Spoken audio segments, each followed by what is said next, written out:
Welcome to my channel. ಇವತ್ತು ನಾನು ನಿಮಗೆ ತಾಲಿಪೆಟ್ಟು ಮಾಡೋದು ಹೇಗೆ ಅಂತ ಹೇಳ್ಕೊಡ್ತೀನಿ.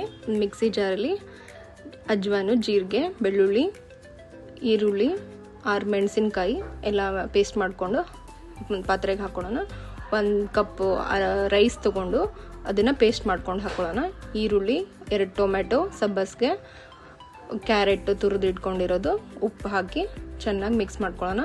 1 ಕಪ್ಪಷ್ಟು ಹಸಿ ಕಡಲೆ ಹಿಟ್ಟು, 1 ಕಪ್ ಚಿರೋಟಿ ರವೆ, 1 ಕಪ್ ಅಕ್ಕಿ ಹಿಟ್ಟು ಎಲ್ಲ ಮಿಕ್ಸ್ ಮಾಡ್ಕೊಳ್ಳೋಣ. ಉಪ್ಪು ಹಾಕ್ಕೊಂಡು ಹೋಳಿಗೆ ಶೀಟಲ್ಲಿ ಉಂಡೆ ಮಾಡ್ಕೊಂಡು ತಟ್ಕೊಳ್ಳೋಣ. ತವೆಗೆ ಎಣ್ಣೆ ಸ್ಪ್ರೆಡ್ ಮಾಡಿಬಿಟ್ಟು ತಾಲಿಪೆಟ್ಟು ಹಾಕ್ಕೊಳ್ಳಿ. 2 ಕಡೆ ಚೆನ್ನಾಗಿ ಬೇಯಿಸ್ಕೊಂಡು ಸರ್ವ್ ಮಾಡ್ಕೊಳ್ಳಿ. ಚಟ್ನಿ ಮೊಸರು ಜೊತೆ ಚೆನ್ನಾಗಿರುತ್ತೆ. ಇದು ಉತ್ತರ ಕರ್ನಾಟಕ ಸ್ಪೆಷಲ್ ತಾಲಿಪೆಟ್ಟು. ಈ ವಿಡಿಯೋ ಇಷ್ಟ ಆಗಿದ್ರೆ ಲೈಕ್ ಮಾಡಿ, ಶೇರ್ ಮಾಡಿ, ಸಬ್ಸ್ಕ್ರೈಬ್ ಮಾಡಿ. Thank you.